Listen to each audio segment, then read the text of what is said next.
Orbit, obrolan santai serba-serbi Tiongkok, menyajikan berbagai informasi dan peristiwa menarik seputar Tiongkok.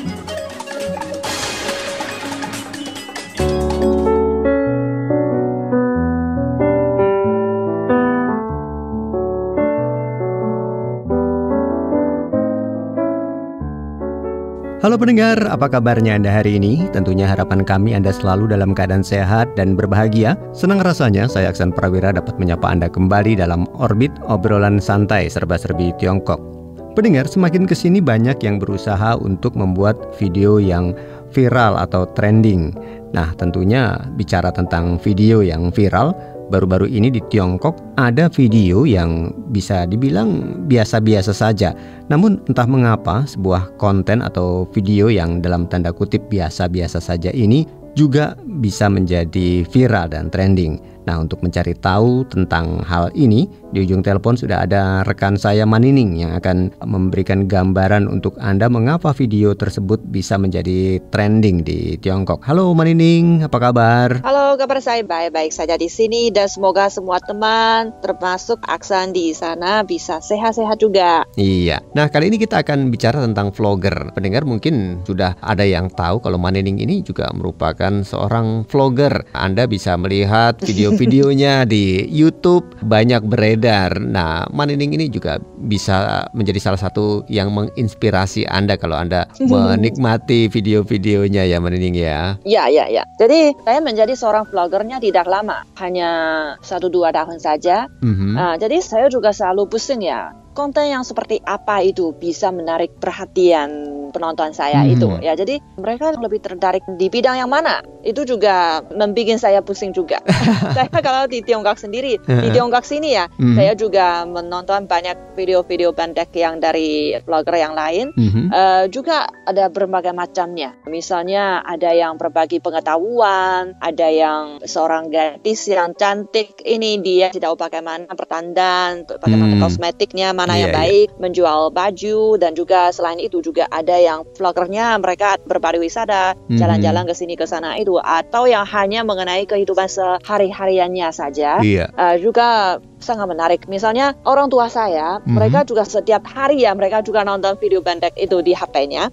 Dia hanya mengikuti, mungkin mereka hanya jalan-jalan keliling kota atau gimana. Jadi mereka melihat apa hanya ngobrol santai saja, ada banyak pengikutnya. Jadi saya merasa mungkin siapa tahu kontennya yang mungkin saya merasa wah konten-konten yang biasa tetapi bisa menarik perhatian kelompok yang lain. Baru-baru ini ya kalau di Tiongkok ini, khususnya bulan ini, di Tiongkok ini ada seorang vloggernya, dia langsung menjadi viral. Oh ya? Hanya dalam waktu 1 bulan? Ya. Berapa banyak followernya Manining? Dalam 1 bulan saja, pengikutnya, followernya sudah melebihi 1 juta orang. Wah. Ya, itu juga dia di TikToknya versi Tiongkok ini. Di Douyin ya Manining ya? Ya, di Douyin. Dia namanya adalah Dagong Zai Xiaozhang. Dagong Zai apa artinya? Maksudnya dia kerja ke kota yang lain. Dia mungkin dilahirkan di kampung halamannya di satu desa atau di kota yang kecil di satu provinsi, tetapi dia kerja ke kota yang atau provinsi yang lain itu maksudnya. Jadi orang yang seperti ini dibilang sebagai Dagong Zai.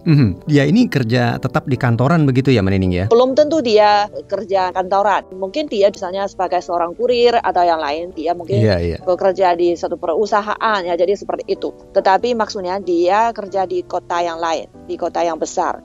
Lebih modern. Dan Xiaozhang artinya dia marganya Zhang, makanya dia menyebut diri sendiri sebagai Mas Zhang. Jadi makanya Dagong Zai Xiaozhang dia langsung menjadi viral.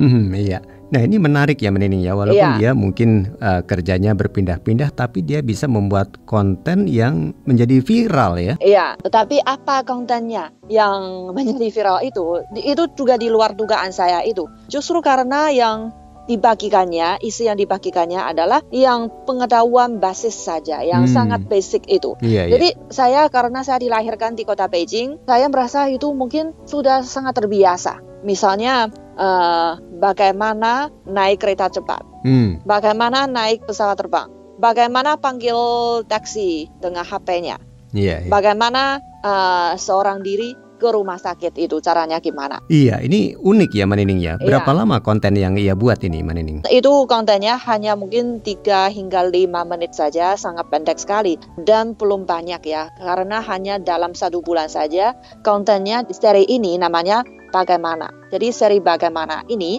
hanya 15 video saja, tidak banyak, tetapi langsung menarik perhatian umum itu. Jadi di luar dugaannya banyak pengikutnya itu juga. Ada yang juga bertanya, apakah ada orang yang masih belum bisa itu?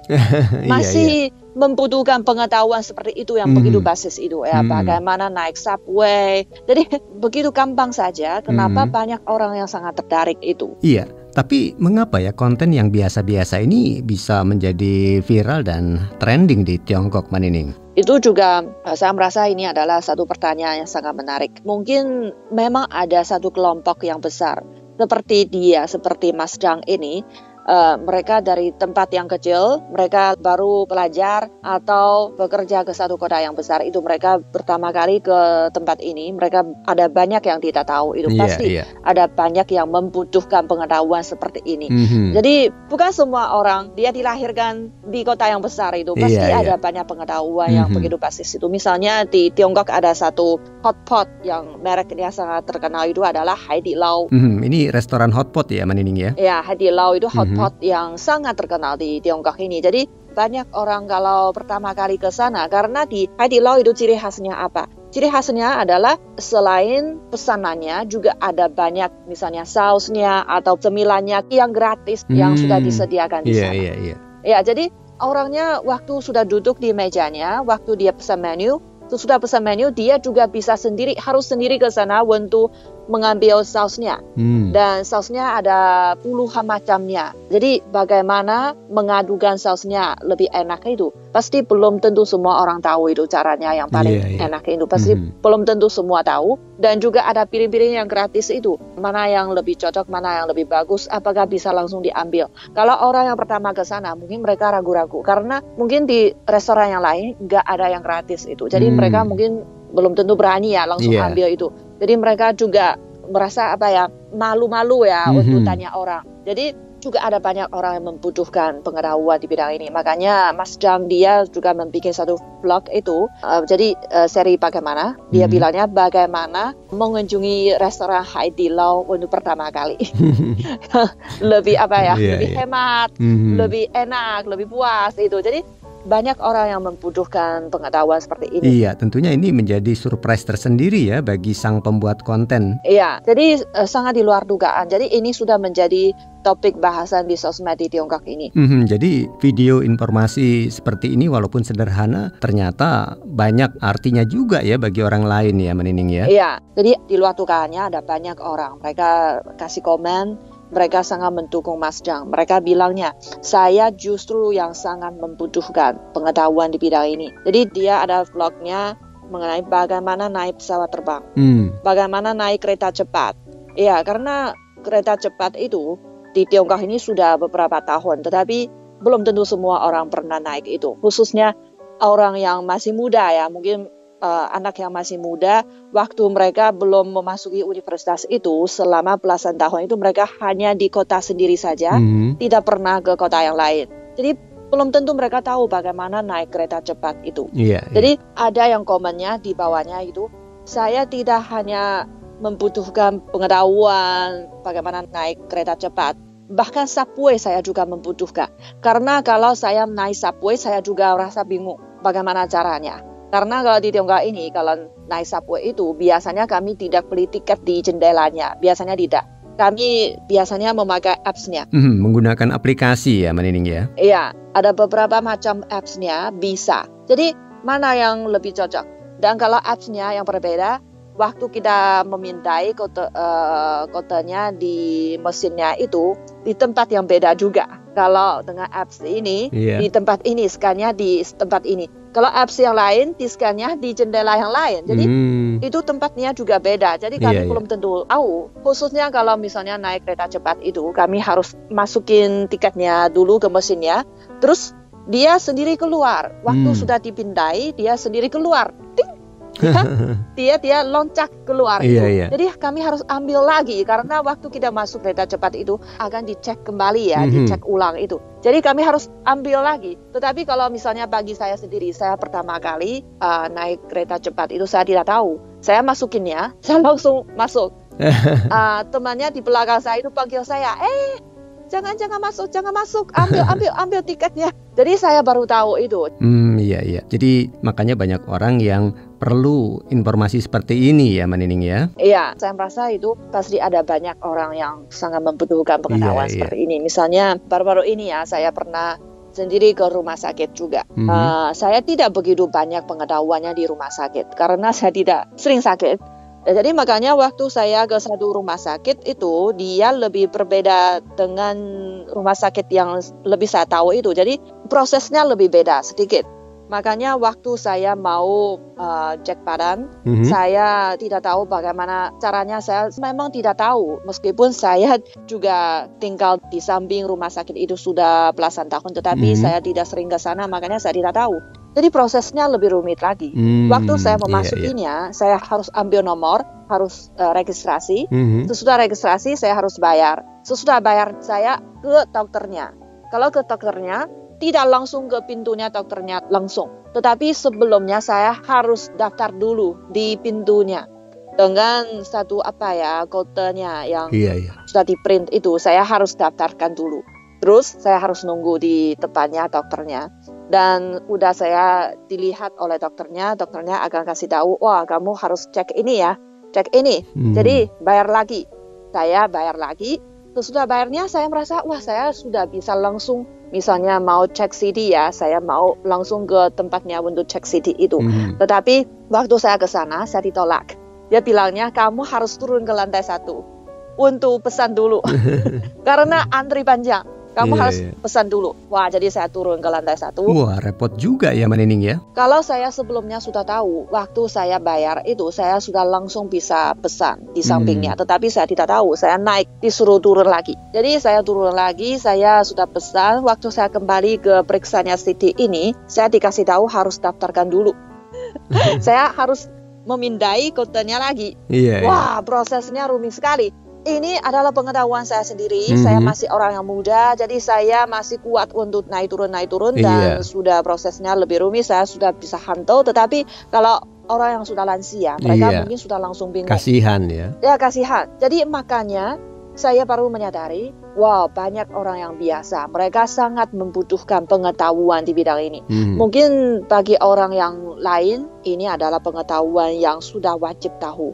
Sudah alamiah, sudah sejak kecil sudah tahu. Tetapi kalau bagi sebagian orang yang lain, ini adalah pengetahuan yang baru itu. Jadi harus dikuasai sebelumnya. Biar waktu kami pertama kali ke sana, tidak merasa panik atau merasa cemas. Iya, dan video-video seperti ini selain menarik juga informatif ya, Mbak Nining ya. Ya, misalnya ada seorang teman saya waktu saya baru memasuki universitas, banyak teman sekolah saya, mereka dari berbagai tempat. Suatu hari kami janji untuk makan McDonald. McDonald itu sekarang ini sudah sangat biasa, tetapi waktu itu belum tentu di semua kotanya sudah ada McDonald's. Tetapi kalau di Beijing sudah lama. Makanya bagi kami ke McDonald's itu sudah sangat biasa. Bagaimana antri, bagaimana pesan, bagaimana mengambil, bagaimana makannya, sudah sangat terbiasa. Tetapi ada seorang teman sekolah saya, dia bilangnya, saya pertama kali ke McDonald's. Saya tidak tahu bagaimana aturannya untuk ambil. Jadi dia harus melihat orang lain gimana. Dia ikut saja. Dan waktu dia pesan, dia bilangnya, saya mau yang sama dengan dia. Oh iya? Ya. Kenapa begitu, Mbak Nining? Karena dia tidak tahu bagaimana pesannya, mana yang lebih enak. Dia tidak tahu, jadi makanya dia bilang sama pelayannya, bilangnya saya mau yang sama, set yang sama dengan teman saya itu. Jadi waktu itu saya baru menyadari, wah banyak orang sangat membutuhkan pengetahuan yang sangat basis seperti ini. Jadi tidak aneh lagi ya, Mas Zhang, videonya vlogger ini, dia langsung menjadi viral dan followersnya langsung menembus 1 juta orang. Wah, itu sangat luar biasa. Iya, tentunya video singkat seperti ini sangat efektif dan menarik ya, Mbak Nining ya, sehingga orang bisa dapat memperoleh lebih banyak pengetahuan dengan waktu yang singkat. Iya, kasih pada masyarakat ini. Misalnya orang yang muda, mereka tidak merasa merasa panik, tidak merasa cemas waktu baru memasuki kota yang besar metropolitan itu. Mereka merasanya, wah, sebelumnya saya sudah tahu sedikit, makanya lebih lega hati itu. Iya, dan mungkin dia juga bisa mengenali audiensnya ya, jadi tahu bagaimana apa yang diinginkan oleh pengikutnya begitu ya, Manining ya, sehingga para penontonnya spontan untuk melihat video yang dia buat begitu ya, Manining ya, dan dia juga bisa membangun emosional sehingga para penontonnya ingin melihat lagi video-video yang dia buat begitu ya, Manining ya. Ya. Jadi mungkin misalnya naik kereta cepat itu, kalau saya sudah punya pengalamannya, tetapi kalau kali kedua kapan? Mungkin beberapa tahun kemudian. Jadi makanya saya sudah lupa atau prosesnya sudah diperbaiki lagi, jadi lebih sederhana lagi. Makanya belum tentu orang yang punya pengalamannya dia sudah tahu pengetahuan di bidang ini. Makanya dia harus dikasih pengetahuan yang terbaru itu biar bisa tahu bagaimana caranya. Misalnya waktu mau minta paspornya ke biro keamanan yang terkait itu, mungkin buku paspornya mungkin dia bisa berlaku 5 tahun, 10 tahun mungkin ya. Jadi waktu kali kedua itu sudah lama sekali, sudah 5 tahun kemudian atau 10 tahun kemudian, makanya sudah lupa. Jadi setiap kali waktu kita minta paspor yang baru itu, kita harus cek harus bawa apa. Apakah perlu sendiri bawa foto atau nggak usah atau gimana. Kalau fotonya latar belakangnya warna apa itu. Jadi semuanya harus kita cek lagi. Makanya ini adalah pengetahuan meskipun sudah pernah punya, tetapi kita harus tetap membutuhkan pengetahuan di bidang ini. Iya, jadi di sini kita bisa melihat ya, Manining ya, bagaimana vlog dapat menjadi sebuah media informasi yang efektif untuk meningkatkan pengetahuan tentang hal-hal yang mendasar, yang basic, yang sederhana, tapi dibutuhkan oleh banyak orang. Ya, jadi ada yang komennya dari penontonnya bilangnya, wah, saya merasa vlog ini sangat bermakna bagi saya. Karena waktu saya belajarnya, saya kira saya harus diajari oleh orang tua saya waktu saya masih kecil. Tetapi orang tua saya tidak kasih tahu, mempelajari saya pengetahuan seperti ini. Misalnya bagaimana minta ini, bagaimana naik itu. Jadi orang tua saya tidak mengajari saya. Mereka merasa mungkin ini adalah tugasnya sekolah. Sekolah akan kasih tahu kamu. Itu bukan tugas saya. Tetapi sekolahnya merasa ini bukan tugas saya. Ya, ini adalah tugasnya kamu sendiri. Kamu harus sendiri belajarnya. Waktu kamu harus memasuki masyarakat itu, kamu udah langsung alamiah, sudah langsung tahu. Tetapi belum tentu. Benar sekali, Manining. Karena hal-hal seperti ini kadang tidak dipelajari di sekolah ya. Nah, Manining sendiri pernah punya pengalaman seperti ini, Manining? Ya, misalnya naik subway. Saya juga pernah mendampingi seorang teman saya, tetapi dia sudah orang lansia.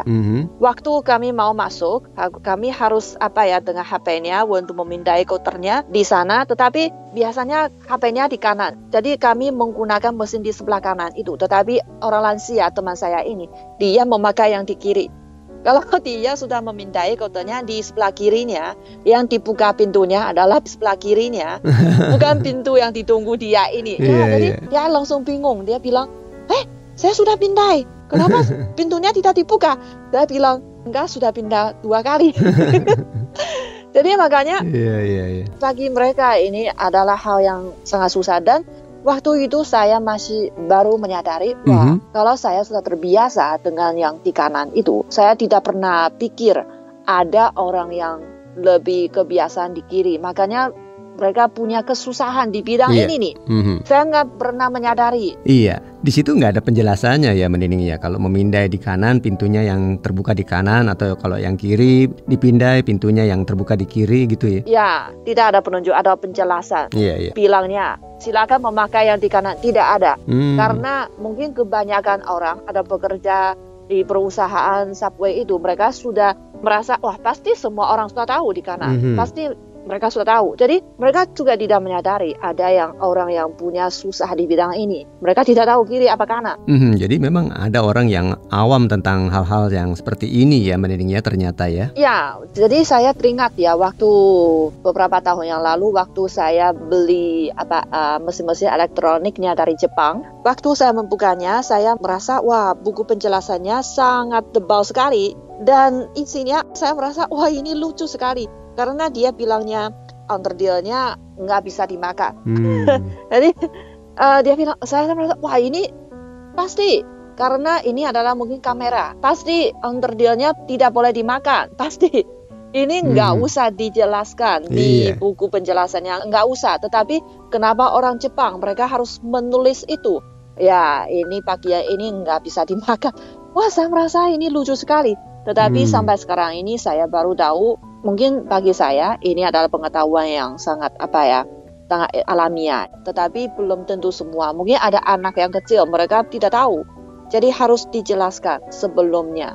Justru seperti waktu saya berdiri di depan mesinnya Subway itu, pintunya Subway itu, tidak ada penunjuk, silakan memakai mesin yang di kanan. Tidak ada. Sebenarnya saya sekarang ini merasa, wah seharusnya ada satu penunjuk itu.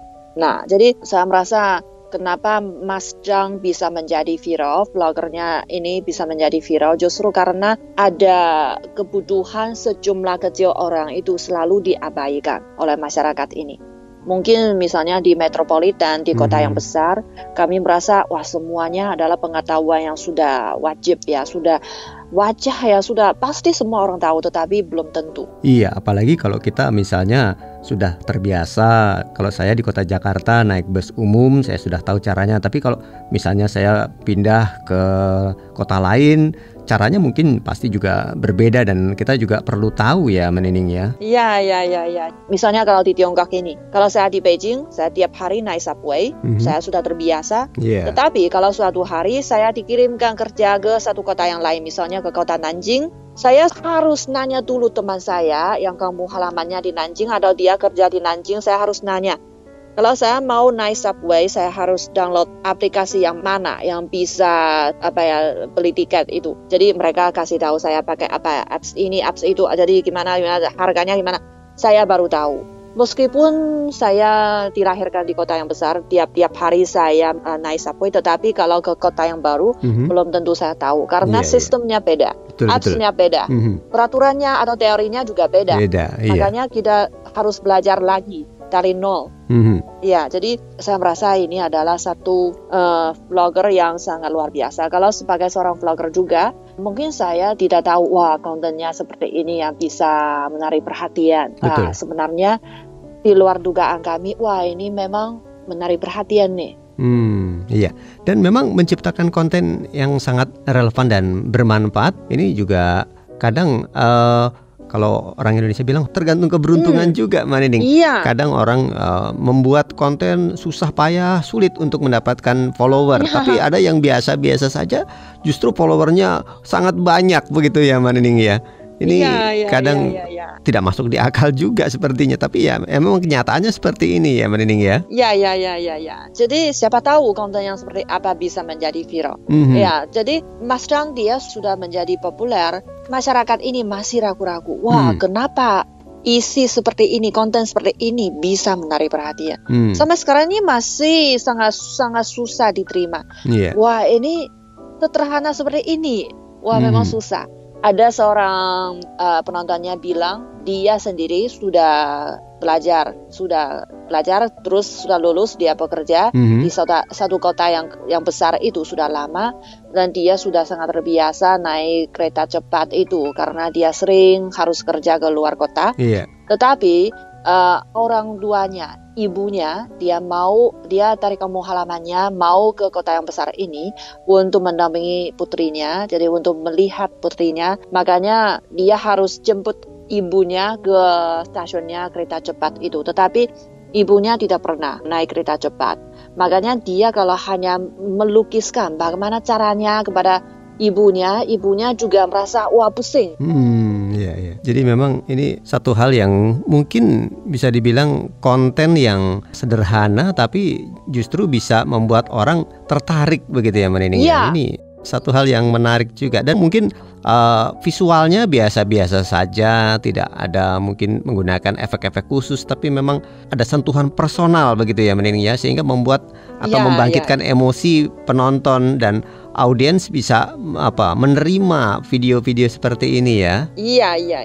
Dan saya merasa itu kualitasnya atau gambarnya yang di syutingnya belum tentu harus bagus. Karena kalau harus bagus itu harus punya kamera yang sangat profesional, yang besar itu. Tetapi kalau hanya pakai HP-nya saja itu sederhana saja, mungkin gambarnya nggak begitu jelas atau gimana. Tetapi bisa nonton ya kalau di HP-nya nggak masalah juga. Jadi sekarang ini kalau di Tiongkok ya sebenarnya terus terang ya, misalnya vlogernya di bidang food, makanan itu, mereka selalu mengunjungi restoran yang sangat viral. Mereka juga membuat vlognya dan mereka menggunakan, karena shooting food itu harus menggunakan kamera yang bagus. Betul. Biar kelihatannya menarik. Menarik itu. Tetapi sekarang ini terus terang ya, kalau di Beijing atau di kota-kota yang besar yang lain sudah mulai ada banyak restoran mereka menolak. Mereka sekarang ini sudah tidak menyambut vlogernya di bidang ini. Mereka sudah menolak. Oh ya? Apa alasannya mereka menolak untuk di syuting, Manining? Iya, jadi mereka sudah merasanya sudah mengganggu bisnisnya. Mungkin dulu mereka bisa terima ini promosi, tetapi lama-kelamaan mereka merasanya sudah ganggu banyak kayak itu. Ada banyak orang ada tamunya sudah keluhan itu. Jadi makanya sekarang ini sudah ditolak. Jadi belum tentu ya harus dengan kamera yang begitu profesional, mungkin dengan HP-nya, tetapi isinya betul. Bisa berbagi pengetahuan yang bermanfaat bagi orang lain, itu sudah bisa, sudah oke. Jangan mementingkan kameranya atau mesinnya gimana, itu belum tentu. Iya, pendengar, memang postingan blog, tweet, atau Facebook atau media sosial lainnya dengan gambar yang memiliki kualitas yang tidak baik pun bisa untuk dibagikan dan bisa menjadi viral ya. Dan ini tentu juga memang sebenarnya tampilan visual yang menarik sangat dibutuhkan juga sehingga orang tertarik ya Menining ya. Nah, tentunya juga untuk mendorong konten menjadi viral adalah mendekatkan diri dengan penontonnya ya Menining. Jadi keseharian, video-video tentang keseharian yang biasa-biasa saja justru bisa membuat orang tertarik Menining. Iya. Jadi siapa tahu ada satu kelompok mereka justru membutuhkan pengetahuan yang kamu share itu. Iya. Dan ini juga memungkinkan orang juga untuk memperoleh pengetahuan dari video-video seperti ini ya Menining ya. Karena tidak semua orang tahu hal-hal yang basic, yang dasar ini, karena mungkin banyak orang juga yang belum tahu tentang hal ini, sehingga mereka tertarik ya. Jadi saya sebagai seorang vlogernya kadang saya merasa terkejut karena misalnya suatu kali saya sama teman saya lagi bikin vlognya di satu gang yang kecil di kota Beijing namanya Hutong. Ya, kami lagi menjelaskan ini adalah bangunan tradisional di Tiongkok, di Beijing segi 4 gimana. Jadi orang yang biasa saja, mereka biasa tinggal di sini, bagaimana caranya. Jadi waktu kita menjelaskan ini, yang komennya, yang menarik perhatiannya adalah satu sepeda di dalam vlog saya yang hanya 1 detik saja langsung hilang itu. Tetapi mereka yang tertarik dengan sepeda itu, mereka bilangnya, sepeda itu sudah puluhan tahun ya. Waktu saya masih muda itu, ini ada merek seperti apa itu waktu itu, ada merek ini, merek itu yang dari Tiongkok, dari Jepang, ada gimana. Jadi mereka langsung bicara mengenai sepeda itu. Itu di luar dugaan saya. Saya lagi menjelaskan bangunannya, sejarahnya. Jadi mereka yang tertarik atas sepeda. Jadi siapa tahu itu bisa mengundang kenangan orang yang lain. Mereka punya kenangan yang seru itu. Siapa tahu. Iya. Nah, pendengar, video blog sebagai media informasi tentu diharapkan oleh sang kreator atau vlogger dapat memberikan informasi yang bermanfaat, meskipun tidak semua video bisa menjadi viral, tetapi berbagi informasi melalui video vlog yang menarik akan membuat orang lain merasa terbantu dengan video yang kita buat. Dan tidak terasa 30 menit sudah kami berdua menemani Anda. Semoga informasi ini dapat memberikan inspirasi bagi Anda. Dan akhirnya saya Aksan Prawira dari Jakarta, Indonesia. Dan saya Nining dari kota Beijing, Tiongkok. Kami mengucapkan terima kasih atas perhatian Anda. Sampai jumpa. Orbit, obrolan santai serba-serbi Tiongkok, menyajikan berbagai informasi dan peristiwa menarik seputar Tiongkok.